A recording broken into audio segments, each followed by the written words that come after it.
Selamat siang Bapak Ibu jemaat yang kami kasih di dalam Tuhan. Mari saya mengajak kita membuka Injil Yohanes. Hari ini kita akan bahas tentang I am, aku adalah aku, I am who I am.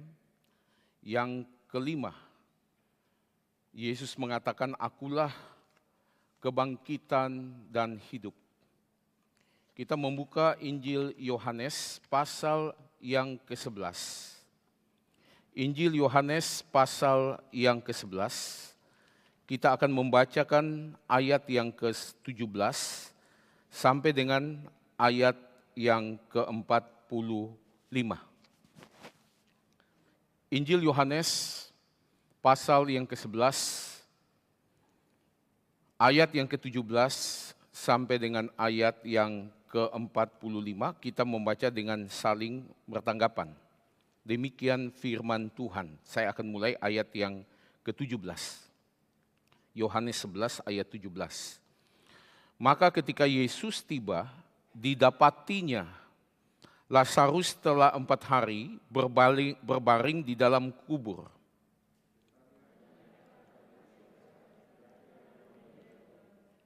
Di situ banyak orang Yahudi telah datang kepada Marta dan Maria untuk menghibur mereka, berhubung dengan kematian saudaranya.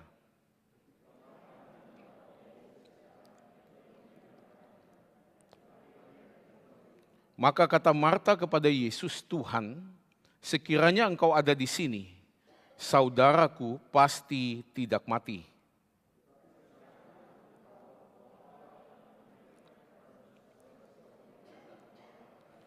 Kata Yesus kepada Marta, saudaramu akan bangkit.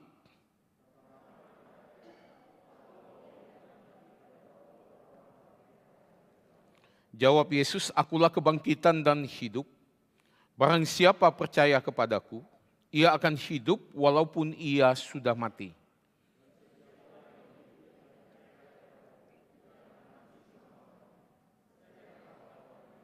Jawab Marta, ya Tuhan, aku percaya bahwa engkaulah Mesias, anak Allah, dia yang akan datang ke dalam dunia.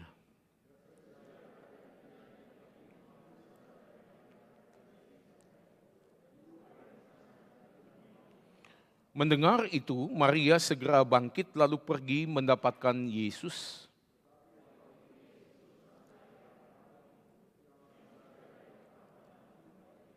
Ketika orang-orang Yahudi yang bersama-sama dengan Maria di rumah itu untuk menghiburnya, mereka melihat bahwa Maria segera bangkit dan pergi keluar, mereka mengikutinya karena mereka menyangka bahwa ia pergi ke kubur untuk meratap di situ.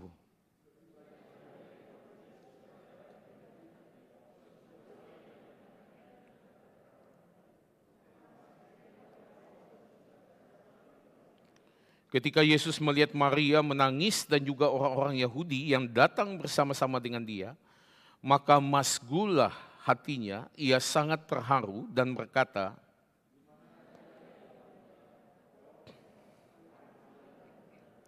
maka menangislah Yesus. Tetapi beberapa orang diantaranya berkata, ia yang memelekkan mata orang buta, tidak sanggupkah ia bertindak sehingga orang ini tidak mati?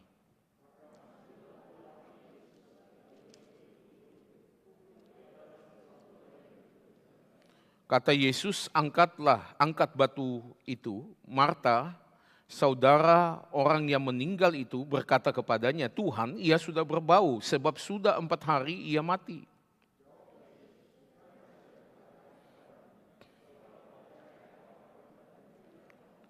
Maka mereka mengangkat batu itu, lalu Yesus menengadah ke atas dan berkata, Bapa, aku mengucap syukur kepadamu karena engkau telah mendengarkan aku.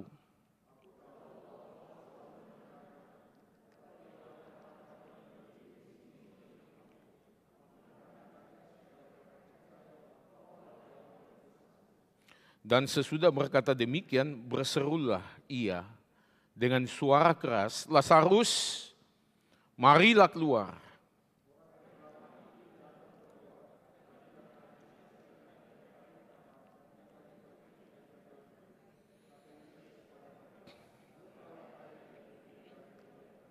Ayat 45, banyak di antara orang-orang Yahudi yang datang melawat Maria dan yang menyaksikan sendiri apa yang telah dibuat Yesus, percaya kepadanya. Mari jemaat yang dikasihi Tuhan, kita sekali lagi menghadap Tuhan di dalam doa sebelum kita mendengarkan kebenaran Tuhan. Mari kita masuk di dalam doa. Kami datang di pagi ini di hadapan Tuhan, kami mohon belas kasihan Tuhan. Kami minta Engkau urapilah hamba-Mu yang hina ini, yang sudah Tuhan percayakan menyatakan isi hati Tuhan. Dan Bapa hamba-Mu minta setiap kami Allah Roh Kudus, siapkan hati kami, pikiran kami, sucikan kami. Sehingga kebenaran Tuhan ini boleh menjadi pelita bagi kaki kami dan terang bagi jalan kami. Hamba-Mu minta setiap umat Tuhan, baik yang ada di gereja-Mu ini, ataukah di rumah yang menonton live streaming, kiranya Tuhan hadir dan Tuhan pimpin. Jangan setelah firman Tuhan ini berlalu, kami tetap dengan hati yang hampa dan tidak mendapat berkat apa-apa daripada Engkau. Kami menyerahkan waktu ke depan ini ke dalam tangan pengasihan-Mu.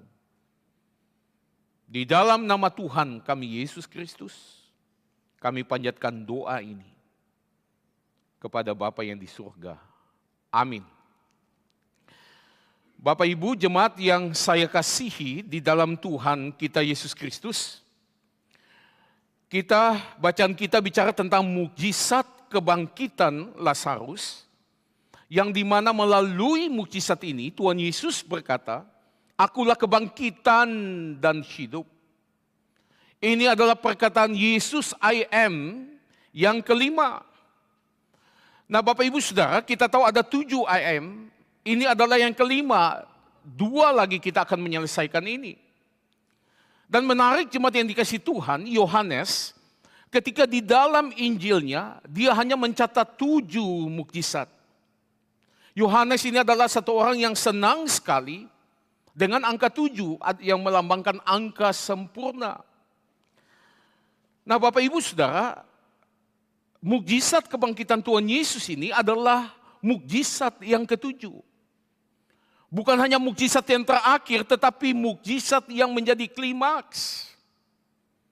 Ketika kita mengatakan, kita melihat Alkitab bicara tentang mukjizat Bapak Ibu Saudara, itu paling sedikit 3 hal yang mau dinyatakan di situ. Yang pertama-tama, yaitu kita melihat belas kasihan cinta Tuhan kepada mereka di mana mukjizat itu dilakukan. Kita melihat Tuhan Yesus memberi makan 5.000-an orang. Pertama-tama Tuhan Yesus mau mengenyangkan mereka, dia berbelas kasihan kepada mereka. Yang kedua, jemaat yang dikasihi Tuhan, ketika mukjizat itu dilakukan, itu ada arti rohani di balik itu, arti spiritual. Ketika Tuhan Yesus memberi makan 5.000-an orang, lalu dia bicara tentang roti hidup, roti yang rohani. Dan ketiga, mukjizat itu dilakukan oleh Yesus untuk menegaskan bahwa dia adalah Mesias, anak Allah yang hidup. Nah 3 hal ini akan kita bahas jemaat yang dikasihi Tuhan. Ketika kita melihat mukjizat kebangkitan Lazarus ini, yang pertama-tama kita melihat melalui mukjizat ini Tuhan Yesus menyatakan belas kasihan dia kepada Maria, Marta, dan terutama kepada Lazarus yang nantinya dia akan bangkitkan. Ketika Lazarus itu sakit keras, hampir mati, Maria dan Marta mengirimkan messenger, mengirimkan pembawa pesan dan berkata kepada Tuhan Yesus satu kalimat, "Dia yang engkau kasihi itu sakit." Bapak Ibu Saudara, memohon belas kasihan daripada Tuhan bukan didasarkan pada cinta kita kepada Tuhan, tetapi cinta Tuhan kepada engkau dan saya. Tuhan yang sudah memberikan nyawanya bagi engkau dan saya, dia mengasihi saudara dan saya. Ini yang didasarkan saudara, permintaan ini untuk menyembuhkan Lazarus, yang nanti kita lihat akan membangkitkan Lazarus, didasarkan pada satu kalimat, dia yang engkau kasihi itu sakit. Yohanes mengatakan, saudara dan saya mengasihi Tuhan karena dia lebih dulu mengasihi engkau dan saya. Kita melihat ketika peristiwa angin ribut, ketika itu ombak, itu danau bergejolak saudara, badai. Tuhan Yesus pada saat itu begitu capek, dia sedang tidur. Dia kena air itu sudah masuk, tidak membangunkan dia. Dia karena begitu capek. Tetapi ketika murid-murid itu berteriak, Tuhan tolong kami binasa. Dia langsung bangun saudara. Dia mendengar suara daripada umat tebusan dia. Jemaat yang dikasihi Tuhan, di tengah-tengah COVID ini, yang membawa penderitaan, berserulah kepada Tuhan. Bukan didasarkan pada cinta kasih kepada dia, tapi cinta Tuhan itu kepada engkau dan saya. Saya masih ingat ketika anak kami Nathan itu masih kecil, tapi dia sudah tidur di ruangan tempat tidur sendiri, saudara, di kamar sendiri. Lalu ketika guntur, kilat saudara, saya dengan Yani itu gak bangun, lagi nyenyak tidur. Tapi ketika si Nathan yang kecil pada saat itu dia nangis saudara di kamar sebelah. Nangisnya itu saudara sampai bisa masuk di dalam telinga kami, salah satu pasti bangun. Saudara, itu membuktikan cinta kasih kita kepada anak-anak kita. Kita mengasihi dia sebelum dia bisa mengasihi kita. Ketika Tuhan Yesus, dia melihat umat pilihannya itu dianiaya. Dan salah satu tokoh otak intelektual ini adalah Saulus. Dia berkata kepada Saulus di depan pintu Damsyik, Saulus, Saulus, mengapakah engkau menganiaya aku? Saudara, dia take it personally. Dia ambil tindakan yang begitu personal. Menganiaya umat tebusan dia sama dengan menganiaya dia. Jemaat yang dikasihi Tuhan, kita melihat setelah Tuhan Yesus mendengarkan dari pembawa pesan itu, bahwa Lazarus yang dia kasihi itu sakit, Tuhan Yesus masih tunda 2 hari. Tuhan Yesus tidak langsung menanggapi. Sampai di kalimat ini, sampai di sini ketika saudara dan saya baca, kita bilang ini kasih apaan ini? Ini dalam sakit keras. Dan saudara tahu, pembawa pesan itu 1 hari itu baru dia berjalan. Jadi dia berjalan itu seharian. Dia sampai di situ, dia sampaikan kepada Yesus. Tapi Yesus masih tunda 2 hari. Kenapa jemaat yang dikasihi Tuhan? Tuhan Yesus ingin untuk menyatakan belas kasihan kepada Maria dan Marta. Apa maksudnya? Setelah Tuhan Yesus tunda 2 hari, lalu Tuhan Yesus pergi ke Betania. Itu memakan waktu juga 1 hari, sampai di situ Lazarus sudah 4 hari di dalam kubur. Artinya ketika pembawa pesan itu baru meninggalkan Betania menuju kepada Betabara, tempat di mana Tuhan Yesus di situ, itu kira-kira 40 kilometer. Itu perjalanan 1 hari. Ketika dia baru meninggalkan itu, Lazarus sudah meninggal, saudara. Itu sebabnya Tuhan Yesus di situ tinggal 2 hari. Lalu dia balik lagi 1 hari, sampai di situ sudah 4 hari di dalam kubur. Saudara, kenapa Tuhan Yesus tunggu sampai 4 hari di dalam kubur? Baru Tuhan Yesus bangkitkan Lazarus. Kalau Tuhan Yesus pada saat itu langsung jalan, saudara. Cuma 2 hari Lazarus di dalam kuburan. Ketika Tuhan Yesus tiba di situ, Marta kemudian menyongsong dia. Mungkin pembawa pesan ini sudah sampaikan kepada Marta. Lalu kalimat Marta, Bapak Ibu, dia mengatakan, Tuhan sekiranya engkau ada di sini, saudaraku pasti tidak mati. Saudara, ini kalimat yang menyesal, kalimat yang sedikit marah kepada Yesus. Tapi ini kalimat hopeless dan helpless. Ya Tuhan, terlambat, saudaraku sudah mati. Saudara, mengapa Marta tidak percaya bahwa Yesus bisa membangkitkan orang mati? Sampai ketika Bapak Ibu Saudara, Tuhan Yesus bilang saudaramu akan bangkit. Marta bilang, saya tahu dia akan bangkit nanti pada akhir zaman. Ketika hari penghakiman itu. Lalu ketika Tuhan Yesus pada saat itu juga mengatakan, Gulingkanlah batu kubur. Marta bilang, Tuhan sudah 4 hari ini bau busuk. Saudara, Marta tidak percaya bahwa Yesus bisa membangkitkan orang mati. Lalu saudara dan saya bisa bertanya, lalu bagaimana dengan Yesus yang membangkitkan anak Yairus?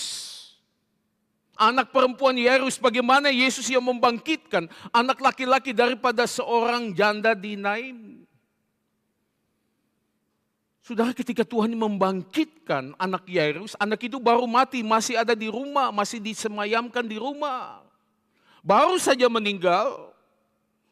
Kemudian Bapak Ibu, ketika Yesus membangkitkan anak dari perempuan ini, janda di Nain itu jenazah masih menuju kepada perkuburan, saudara.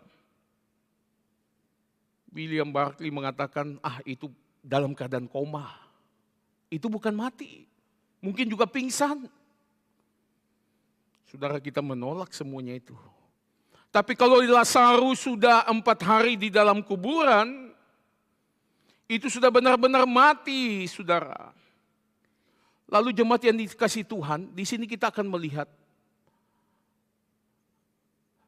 saudara, di sini ada mitos yang berkembang di situ, yang Maria, Marta, semua murid-murid juga percaya, saudara. Yang mengatakan, Bapak Ibu Saudara, bahwa setelah orang mati itu ada rohnya itu, saudara, gentayangan mengelilingi tubuh daripada orang mati itu selama 3 hari. Dia rencana untuk masuk kembali, untuk jadi reunion, saudara, untuk masuk kembali menyatu dengan tubuh. Tetapi ketika tubuh itu masuk ke hari yang keempat, tubuh itu sudah rusak. Tubuh itu sudah busuk, saudara. Roh ini bilang, enggak, saya enggak mau masuk lagi. Lalu dia pergi, saudara. Dan tidak mungkin terjadi kebangkitan orang mati. Jemaat yang dikasihi Tuhan, Tuhan Yesus hadir di situ. Dia bukan hanya membangkitkan Lazarus, tapi belas kasihan dia yang begitu besar. Dia hendak Marta, Maria, dan semua orang Yahudi pada saat itu untuk membuang mitos yang tidak alkitabiah ini. Saudara tahu ketika Tuhan Yesus datang ke Betania, ini adalah tindakan bunuh diri. Kenapa jemaat yang dikasihi Tuhan? Tuhan Yesus baru saja dilempari dengan batu di Yerusalem yang jarak cuma 3 kilometer dari Betania. Dia mau ditangkap pada saat itu. Dan kita tahu nanti 1 minggu lagi Tuhan Yesus disalibkan di Yerusalem. Itu sebabnya ketika Yesus mengatakan mari kita pergi ke Betania, murid-murid bilang ngapain lagi? Lazarus sudah mati, ya sudah. Kalau datang cuma melayat saja ngapain? Lalu Thomas menanggapi, marilah kita juga mati bersama-sama dengan dia. Karena Thomas tahu ini adalah satu perbuatan tindakan yang bunuh diri, saudara.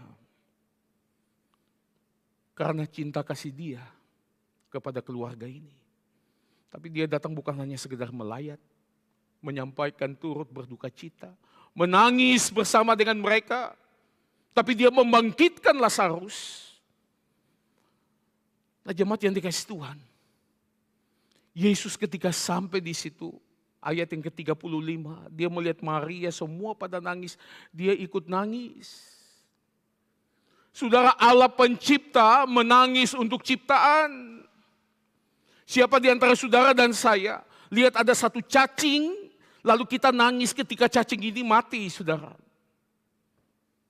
Yesus wept, Jesus wept, Yesus menangis. Ini kalimat yang paling pendek di dalam Alkitab, Yesus menangis. Saudara, menarik ketika Maria Marta menyampaikan kepada pembawa pesan ini, dia yang kau kasihi itu sakit. Kata kasih di sini bukan kasih agape, saudara, tetapi kasih filia, kasih persahabatan. Saudara, Tuhan Yesus bersama dengan keluarga ini, bukan keluarga ini semata-mata hanya umat tebusan dia, tetapi adalah sahabat dia. Saya bersyukur tadi Pak Tony liturgis mengutip dari Yohanes 14 ayat 14 sampai dengan 15. Yang mengatakan, jikalau engkau melakukan perintahku, Engkau adalah sahabatku. Tadi salah satu lagu kita nyanyikan, kita adalah sahabat Tuhan, Yesus adalah sahabat kita. Di dalam Yakobus 2 ayat 23, dikatakan bahwa Abraham yang begitu menaati Tuhan, dikatakan sebagai sahabat Allah. Saudara, engkau dan saya bukan umat tebusan, maukah saudara dan saya menjadi sahabat Tuhan? Untuk itu Tuhan Yesus tidak tanggung-tanggung. Lazarus yang sudah mati, sudah busuk saudara, Dia bangkitkan itu. Nanti ketika hari penghakiman, semua orang Dia akan bangkitkan. Termasuk yang tidak percaya, tapi dibangkitkan dengan tujuan yang berbeda.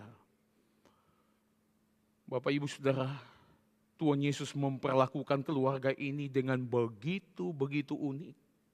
Karena merupakan sahabat Dia. Ini orang yang menaati Dia. Ini tidak sama dengan orang Kristen yang juga dia tebus, tetapi terus mendukakan hati Tuhan. Ini adalah sahabat daripada Tuhan Yesus. Ini hal yang pertama, jemaat yang dikasihi Tuhan, yang kita pelajari dalam bacaan kita.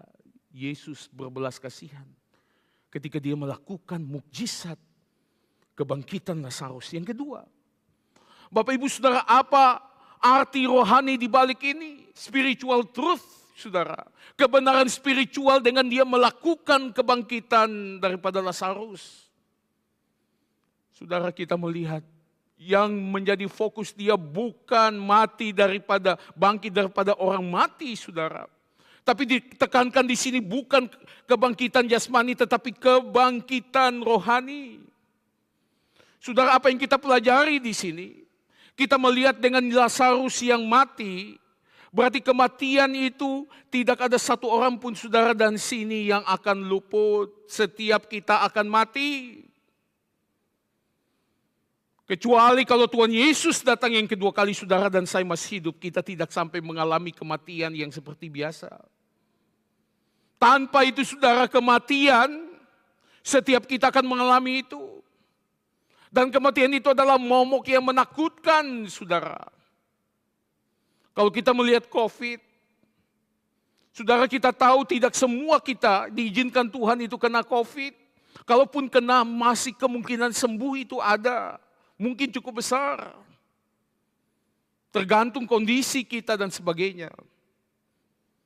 Tapi kalau ketika saudara dan saya tanpa satupun kita di sini yang tidak dihinggapi oleh virus kematian. Kita menunggu waktu saudara.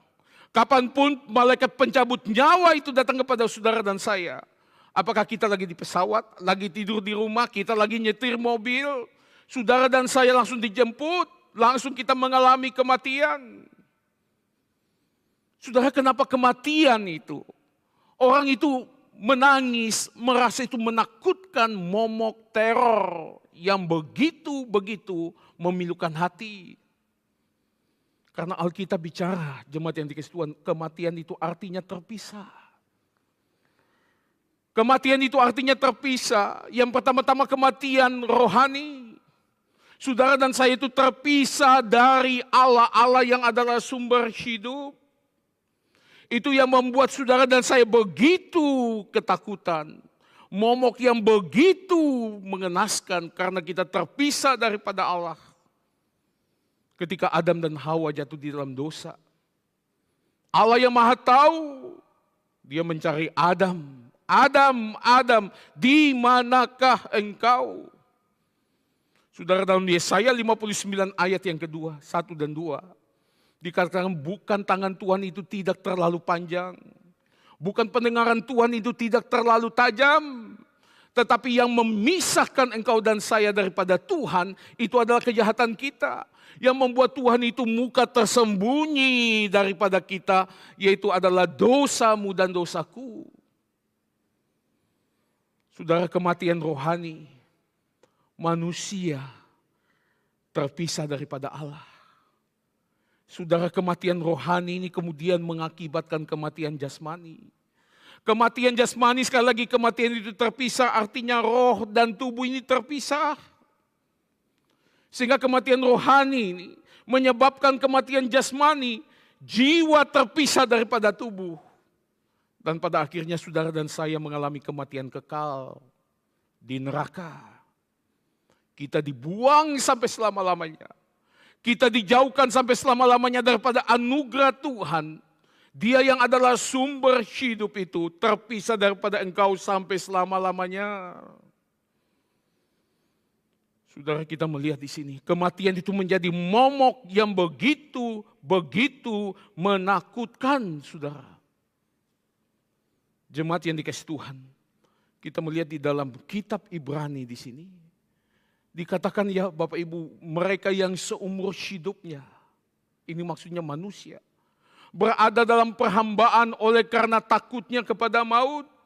Iblis menggunakan kematian ini menjadi senjata yang begitu jitu untuk menghancurkan umat manusia, untuk menakut-nakuti saudara dengan saya. Bapak Ibu Saudara, di dalam ayat yang ke-33 bacaan kita, ada satu kalimat sebelum Tuhan Yesus menangis bersama dengan Maria dan yang lain. Dikatakan hatinya begitu terharu. Lalu diterjemahkan di dalam bahasa Indonesia, masgullah hati Yesus. Saudara, kata masgul di sini, saudara, di dalam ESV dikatakan greatly trouble. Tuhan Yesus ketika sebelum dia menangis dengan Maria dan Marta dan semua orang yang menangis itu, ketika dia melihat Lazarus yang mati itu, dia menjadi begitu marah, saudara. Di dalam bahasa asli, bahasa Yunani, Tim Keller dia mengambil salah satu bagian, itu bagaikan auman singa, saudara, yang begitu menggelegar, dia begitu marah, saudara. Apa yang dia marah di sini? Saudara, Tuhan Yesus melihat kematian. Dia yang ikut menciptakan dunia ini termasuk manusia. Dia bersama dengan Bapa dan Allah Roh Kudus. Ketika dia melihat kematian ini, dia begitu marah. Karena dari awalnya manusia tidak boleh mati. Dari awalnya manusia mendapatkan kebahagiaan sejati dengan Allah. Sekarang manusia ini terpisah daripada Allah. Bukan hanya itu. Dia melihat akibat dosa ini. Dia melihat sekeliling dia. Dia tahu nanti setelah ini sebagian akan percaya dia. Tapi sebagian itu tidak lagi percaya dia. Dan akan pergi ke neraka. Di situ saudara, dia begitu marah. Greatly trouble. Jemaat yang dikasihi Tuhan, secara manusia, itu lebih lagi membulatkan hati Yesus untuk menghancurkan kuasa kematian secara manusia. Bapak Ibu Saudara, dan kita tahu di atas dalam kematian dia menghancurkan kuasa dosa. Saudara, Tuhan Yesus di atas kayu salib. Dalam perkataan salib yang keempat dia mengatakan, Allahku, Allahku, mengapa engkau meninggalkan aku? Dia lagi mengalami death. Dia mengalami kematian spiritual di situ, saudara. Kita melihat di dalam kitab Ibrani sini. Karena anak-anak itu adalah anak-anak dari darah dan daging. Maka ia juga menjadi sama dengan mereka. Sama dengan engkau dan saya. Dan mendapat bagian dalam keadaan mereka supaya oleh kematiannya ia memusnahkan dia, yaitu iblis yang berkuasa di atas maut. Jemaat yang dikasihi Tuhan, Tuhan Yesus mengalami hukuman neraka, menggantikan engkau dan saya. Dia mengalami kematian itu sendiri, perpisahan daripada Allah. Allahku, Allahku, mengapa engkau meninggalkan aku? Martin Luther mengatakan di situ Yesus mengalami kematian. God forsaken by God, who can understand that? Allah ditinggalkan oleh Allah, siapa yang bisa mengerti hal ini, kata Luther. Dia mengalami kematian itu. Tetapi kitab Injil mengatakan, saudara, dia tidak hanya mati ada di dalam kubur itu. Tapi pada hari yang ketiga, Yesus yang membangkitkan Lazarus, yang mempunyai kuasa kebangkitan itu, dia bangkit dengan sendirinya. Dia bangkit pada hari yang ketiga. Dan 1 Korintus 15 mengatakan kepada kita, kebangkitan Yesus itu adalah segala-galanya. Tanpa kebangkitan Yesus, sia-sialah pekabaran Injil. Iman saudara dan saya akan sia-sia. Saudara dan saya tetap hidup di dalam dosa. Dan barang siapa yang percaya kepada Kristus tetap saja mengalami neraka. Mengalami kematian. Terpisahan daripada Allah sampai selama-lamanya. Dan Paulus mengatakan orang Kristen adalah orang yang paling malang. Ada sekitar lebih daripada 1000-an orang yang pernah disalib, saudara. Ini semua penjahat-penjahat. Kalau Yesus nggak bangkit, saudara dan saya ironisnya, kita beriman kepada penjahat kelas kakap. Penjahat yang berkaliber, saudara dan saya beriman kepada dia. Tapi Alkitab mengatakan dia bangkit. Dia bukan hanya menunjukkan diri dia kepada 12 murid, juga kepada 500-an murid. Bukan hanya itu, mereka pada saat itu masih hidup ketika Paulus menuliskan kitab 1 Korintus ini. Ada saksi-saksi mata pada saat itu, saudara. Ketika Yesus bangkit, Paulus mengatakan dalam Kolose 1 ayat yang 18. Kebangkitan Yesus adalah kebangkitan sulung. Kebangkitan yang pertama dari antara orang mati. Maksudnya apa, saudara? Bukankah dia pernah membangkitkan Lazarus? Bukankah dia pernah membangkitkan itu anak Yairus dan juga janda di Nain? Dan bukankah Elia dan Elisa pernah membangkitkan orang mati? Ya betul, tapi semuanya bangkit termasuk Lazarus yang dibangkitkan Yesus setelah itu juga mati. Jemaat yang dikasihi Tuhan. Kita membaca kembali lagi daripada kitab Ibrani di sini. Karena anak-anak itu adalah anak Allah dari darah dan daging, maka ia juga menjadi sama dengan mereka dan mendapat bagian dalam keadaan mereka. Supaya oleh kematiannya ia memusnahkan dia, yaitu iblis yang berkuasa atas maut. Dan supaya dengan jalan demikian ia membebaskan mereka yang seumur hidupnya berada dalam perhambaan oleh karena takutnya kepada maut. Bapak Ibu, ketika Tuhan Yesus naik ke surga, kenapa dia pilih, saudara? Itu dekat Betania. Dia pilih dekat tempat kediaman Maria, Marta, dan Lazarus. Pada saat dia naik ke surga, saya percaya Maria, Marta, dan khususnya Lazarus ada di situ. Dan Yesus mau mengatakan kepada Lazarus khususnya, kamu nanti akan mati lagi. Semua orang di sini akan mati, tapi ketahuilah pada hari penghakiman, kalian semua akan memiliki tubuh seperti tubuh saya. Tubuh yang tidak lagi sakit, tubuh yang tidak lagi tua, dan tubuh yang tidak lagi mati. Yang hidup sampai selama-lamanya. Saudara, ketika kita melihat kebangkitan Lazarus, ingatlah bahwa kebangkitan di akhir zaman ini, saudara dan saya akan mempunyai tubuh kebangkitan, tubuh kemuliaan yang akan hidup sampai selama-lamanya. Saya mengutip Bapak Ibu, adalah seorang saintis dari Kanada, G.B. Hardy. Dia mengatakan ketika saya melihat pada agama, saya punya 2 pertanyaan untuk agama-agama dunia ini. Apakah pernah ada orang yang mengalahkan kuasa dosa, kuasa kematian?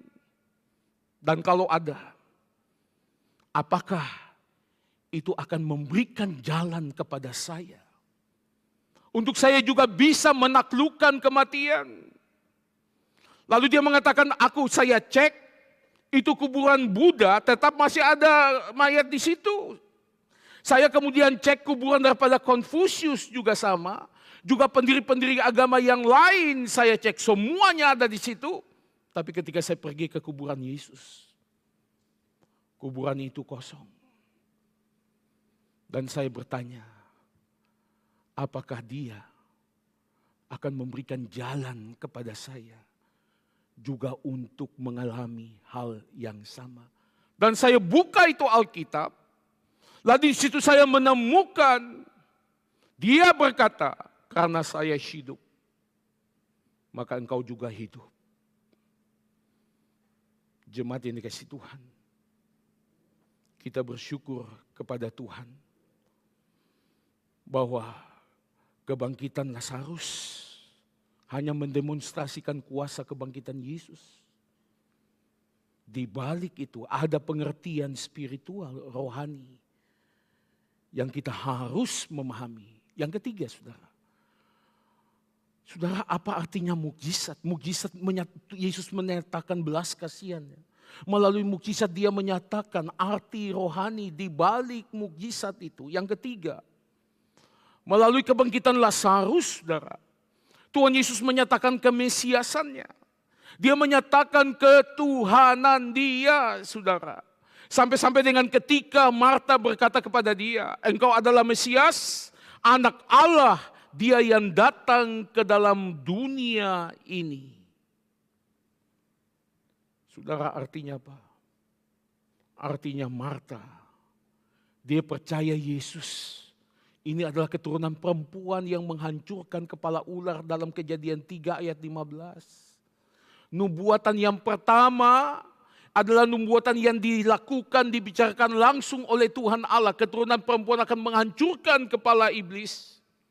Ini dia, sudah.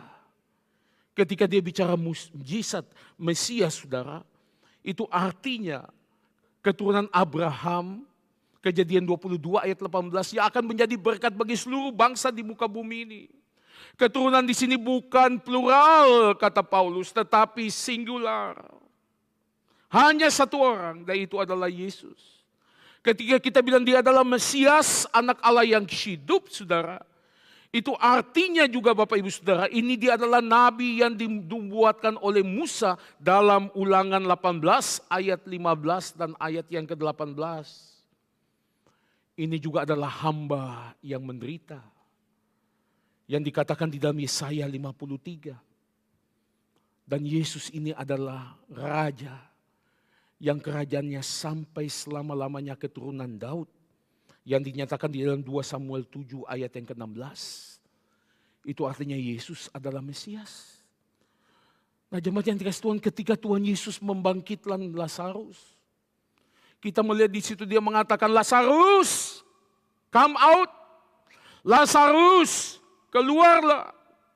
Mulai dari tokoh Puritan ketika membaca ini, saudara, kemudian dia menyatakan yang diikuti oleh D. Eckerson dan yang lain. Dikatakan kalau Tuhan Yesus tidak sebutin nama Lazarus, maka semua orang itu akan bangkit serentak mulai dari Adam sampai dengan Lazarus. Semua itu akan bangkit. Karena Dia adalah kebangkitan dan hidup. Bapak Ibu Saudara, ketika Lazarus sudah 4 hari dalam kubur, tubuhnya sudah hancur, sudah terurai. Tuhan Yesus bangkitkan Lazarus, artinya apa? Nanti ketika hari penghakiman, Yesus datang ke dalam dunia dan Dia mengatakan bangkit, semuanya bangkit. Apakah ada orang yang meninggal ketika dia tenggelam di laut? Dia meninggal ketika pesawat itu meledak? Dia meninggal itu tubuhnya sudah habis campur dengan tanah, semuanya itu bangkit, saudara. Kita melihat di dalam kutipan ayat ini.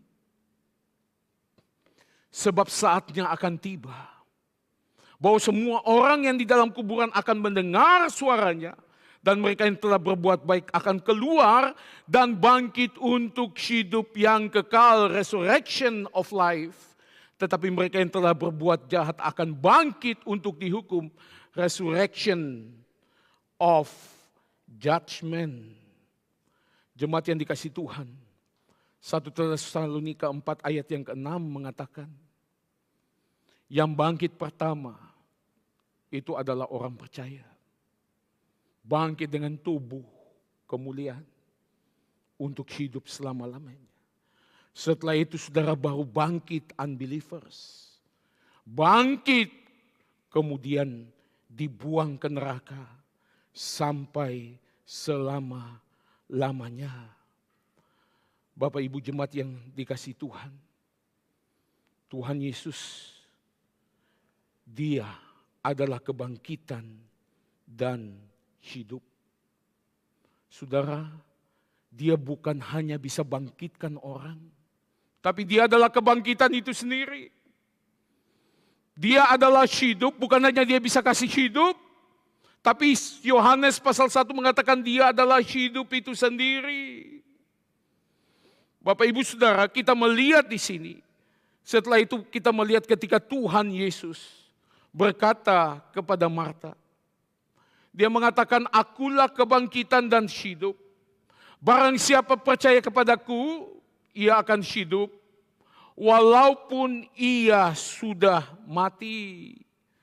Ini bicara tentang physical resurrection. Bicara tentang kebangkitan orang mati. Saudara dan saya yang percaya kepada Tuhan Yesus, kita akan mati seperti layaknya manusia umumnya. Tetapi saudara dan saya akan dibangkitkan. Resurrection of life. Kebangkitan untuk hidup yang kekal. Ini adalah janji kepada saudara dan saya. Pada hari penghakiman, saudara dan saya akan menikmati hidup yang kekal bersama dengan Tuhan. Selanjutnya, jemaat yang dikasihi Tuhan, Tuhan Yesus juga berkata, jadi Bapak Ibu Saudara, sebelum kita pergi ke Yohanes 11 ayat 26, saya perlu katakan hal di bawah ini. Saudara, engkau dan saya yang sudah ditebus oleh Kristus. Kita yang sudah ada, hidup kekal dalam hidup kita. Kita melihat ayat yang selanjutnya. Dan ayat 26 Yesus mengatakan, dan setiap orang yang hidup dan yang percaya kepadaku tidak akan mati selama-lamanya. Saudara, kita melihat di sini, saudara dan saya harus mengalami kelahiran baru. Ini spiritual resurrection. Setelah kita bangkit, saudara, baru kita bisa percaya. Dan ketika saudara dan saya itu percaya, kita tidak akan mati selama-lamanya. Artinya, keselamatan itu tidak mungkin bisa hilang. Saudara, memang kebangkitan orang mati, hari penghakiman masih lama, entah berapa lama. Tapi saudara dan saya sudah mendapatkan jaminan itu. Dikatakan barang siapa yang percaya, yang hidup dan percaya kepadaku. Saudara dan saya mesti hidup dulu, dibangkitkan dari spiritual, baru kita bisa percaya. Kita mendengar firman Tuhan, lalu kemudian kita percaya. Lazarus, ketika Yesus mengatakan Lazarus keluarlah. Kalimat yang disampaikan ini saudara, sebelumnya itu Lazarus pasti sudah bangkit dulu. Kalau tidak bangkit gak mungkin dia bisa mendengar kalimat keluarlah, lalu dia keluar. Dia mesti bangkit dulu. Bapak Ibu Saudara, apa bedanya orang Kristen dan bukan Kristen ketika meninggal? Saudara, di dalam bacaan kita dikatakan Lazarus bukan mati, tapi tidur. Saudara, Lazarus tidur. Tapi yang bukan Kristen kalau mati benar-benar mati, saudara. Artinya, saudara, dia terpisah daripada Allah. Yesus mengatakan Lazarus lagi tidur. Murid-murid bilang, kalau lagi tidur sudah kan bisa bangun sendiri. Yesus bilang, enggak, saya pergi mau bangunkan dia. Loh, kok bisa? Lalu Yesus mengatakan, dengan kalimat kalian yang gak ngerti ini, bilang saja dia sudah mati. Saudara, ketika Yesus membangunkan, bukan membangkitkan anak Yairus, anak perempuan yang mati. Yesus bilang apa? Talitakum. Saudara, talitakum itu artinya mama tiap hari lihat anak lagi tidur, talitakum artinya bangunlah, disuruh bangun pagi itu loh. Bapak Ibu Saudara, engkau dan saya itu ketika mati dikatakan tidur. Kenapa? Karena Yesus yang sudah mati bagi engkau dan saya. Kita tidak mengalami lagi kematian. Sekali lagi, apa itu kematian? Yang sesungguhnya itu terpisah daripada Allah. Saudara dan saya ketika meninggal, itu dikatakan fall asleep. Kisah para Rasul pasal 7, Stefanus dirajam dengan batu. Lalu kalimat tertarik, maka meninggallah ia. He fall asleep, saudara. Dia mati, itu artinya dia tidur. Kenapa saudara dan saya tidur? Kita tidak mengalami kematian. Saudara, ketika Tuhan Yesus di atas kayu salib, saudara tahu setelah dia mengalami kematian itu, ketika dia mengatakan Allahku, Allahku, mengapa engkau meninggalkan aku? Di situ dia mengalami kematian spiritual dalam tanda kutip. Dia mengalami hukuman neraka. Setelah itu dia mengatakan tetelestai, it is finished, sudah selesai. Lalu ketika dia menyerahkan nyawanya, saudara, perhatikan Bapak Ibu Saudara, dia dikatakan tertunduklah ia. Saudara, kata tertunduk itu dalam bahasa aslinya itu bagaimana orang itu tidur. Saudara tidur di pillow, di bantal, saudara kepala tertunduk, saudara tidur. Yesus lagi tertidur. Kenapa? Karena dia sudah melewati kematian spiritual itu. John Calvin mengatakan, ketika Yesus mengatakan, ya Bapa, ke dalam tanganmu kuserahkan nyawaku. Itu berarti semua orang Kristen mulai dari Adam sampai dengan hari penghakiman. Ketika saudara dan saya meninggal, roh kita itu langsung kepada Allah Bapa. Saudara dan saya tidur. Bukan mati. Yang mati itu adalah unbelievers. Jemaat yang dikasihi Tuhan. Setelah Yesus mengatakan dia kebangkitan dan hidup, dia berkata kepada Marta, percayakah engkau akan hal ini? Bapak Ibu, kenapa Sadrak, Mesak dan Abednego ketika dikasih lagi kesempatan menyembah patung buatan tangan Raja Nebukadnezar, mereka menolak. Mereka bilang, sia-sia Tuanku kasih kesempatan lagi. Tahu tidak? Allah yang kami puja adalah Allah yang sanggup melepaskan kami dan dia akan melepaskan kami. Tetapi seandainya tidak, ketahuilah Tuanku, kami tidak akan menyembah patung buatan tangan Tuanku. Saudara, iman percaya gak mungkin hilang. Tapi mereka tidak takut kematian. Kenapa saudara? Karena nanti tidur. Mereka bukan mati. Martin Luther mengatakan orang percaya ketika mati itu lagi tidur, saudara. Kita enggak mati, kita tidak mengalami kematian. Karena Tuhan Yesus sudah menanggung hukuman itu bagi engkau dan saya. Tapi orang bukan percaya ketika mati. Betul-betul mati dalam arti saudara, terpisah daripada Allah. Saudara tahu orang unbelievers ketika meninggal, langsung jiwanya pergi ke neraka. Bagaimana dengan Stefanus? Dia melihat langit terbuka, dia melihat anak Allah. Yesus berdiri menyambut dia. Kita meninggal bukan berarti kita punya pengalaman seperti Stefanus, tetapi agak mirip di dalam arti saudara dan saya itu pergi ke surga. Orang percaya ketika meninggal, Bapak Ibu Saudara, kita itu tertidur. Itu sebabnya Paulus mengatakan, hai maut, di manakah kuasamu? Hai maut, di manakah sengatmu? Saudara dan saya sudah dilepaskan oleh dia.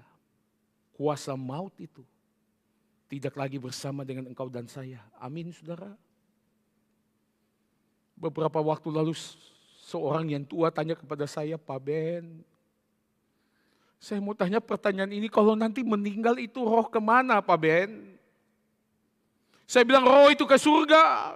Tapi pagi ini saya tambahkan, karena beliau juga ikut setiap hari Minggu. Ketika kita mati, itu kita tertidur. Yesus katakan, Lazarus lagi tidur. Saya ke sana itu untuk bangunkan dia. Bapak Ibu, saya menutup dengan satu kisah nyata. Bapak gereja Tertullian Saudara, dia sebelumnya adalah orang kafir. Dia bukan orang Kristen. Tapi dia kenapa bisa jadi orang Kristen? Dia melihat orang Kristen yang dibunuh di dalam gereja mula-mula, saudara. Itu begitu sadis, begitu mengenaskan. Dibakar. Saudara, dibungkus dengan kulit binatang buas itu merobek-robek itu diri mereka sampai itu habis-habisan, saudara. Tapi dia lihat ada satu hal yang dia kaget. Kok kenapa orang Kristen ketika meninggal dengan begitu damai sejahtera? Berarti mereka sudah menyelesaikan. Setelah mati ini mau kemana? Mereka pergi ke tempat yang begitu menyenangkan. Yang mereka percaya itu adalah alam mereka bersama dengan alam mereka. Saya tambahkan lagi ketika mereka mati mereka lagi tertidur, saudara. Saudara dan saya kalau tidur itu kan nyenyak ya. Kalau saudara dan saya pikiran macam-macam, saudara gelisah apa, nggak bisa tidur. Ketika kita meninggal, saudara dan saya tertidur. Seperti Yesus yang menundukkan kepala dia, bagaikan itu dibantal, menundukkan kepala. Bapak Ibu Saudara, ketika dia melihat hal itu, dia mengatakan berarti orang Kristen sudah menyelesaikan persoalan di dalam dunia yang akan datang. Kita lihat di dunia ini, saudara, bagaimana capital punishment, dihukum mati dengan cara yang jangan kejam. Kalau bisa disuntik supaya mati itu bantai di dalam damai sejahtera. Saya kasih tahu saudara, kalau saudara dan saya pergi ke neraka, saudara dan saya mati dengan baik-baik juga mati dengan begitu mengerikan. Begitu gelisah. Saya pernah menyaksikan oma saya yang belum di dalam Tuhan meninggal. Meninggal dengan wajah yang begitu cemberut, begitu kecewa. Tapi orang Kristen ketika diterkam binatang buas, dibakar dengan hidup-hidup, ditarik kuda-kuda semua lepas, meninggal dengan damai sejahtera. Tertulian lihat ini, langsung dia mengatakan, saya harus percaya kepada Tuhan mereka.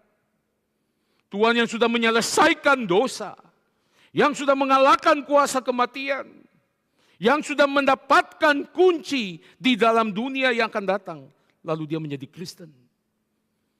Saudara, Allah Tritunggal, kata Tritunggal itu nggak ada di dalam Alkitab. Saudara, itu istilah itu datang dari siapa? Daripada Bapak Gereja Tertulian. Puji Tuhan, saudara. Jemaat yang dikasihi Tuhan. Yesus membangunkan Lazarus daripada tidur dia. Amin, saudara. Mari kita masuk di dalam Tuhan. Kami mengucap syukur ya Tuhan. Berterima kasih untuk IM yang kelima. Akulah kebangkitan dan hidup. Engkau bukan hanya membangkitkan orang mati, tapi Engkau adalah kebangkitan itu sendiri. Engkau bukan hanya memberikan hidup, tapi Engkau adalah hidup itu sendiri. Terpisah daripada Tuhan. Kami mempunyai kematian yang mengerikan. Terima kasih ya Tuhan. Untuk belas kasihan Tuhan. Untuk pengertian spiritual yang Tuhan berikan. Terima kasih Tuhan untuk kami boleh melihat Tuhan kami. Mesias anak Allah yang hidup. Yang sedang datang ke dalam dunia ini, kata Marta. Engkau dari surga datang ke dalam dunia. Kami bersyukur, kami berterima kasih. Dengar dan sauti doa yang kami panjatkan ini. Hanya di dalam nama Tuhan kami Yesus Kristus.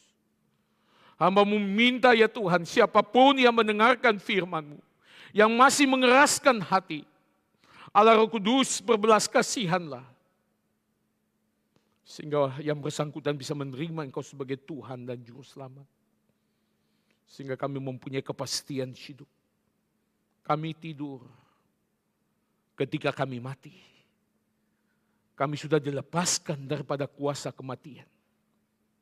Dan kami langsung, roh kami pergi kepada Allah Bapa. Dan di dalam hari penghakiman, kami akan bangkit untuk hidup yang kekal. Resurrection of life. Bukan bangkit untuk mendapatkan hukuman, resurrection of judgment. Resurrection of damnation, condemnation. Tapi kami bangkit mendapatkan hidup yang kekal.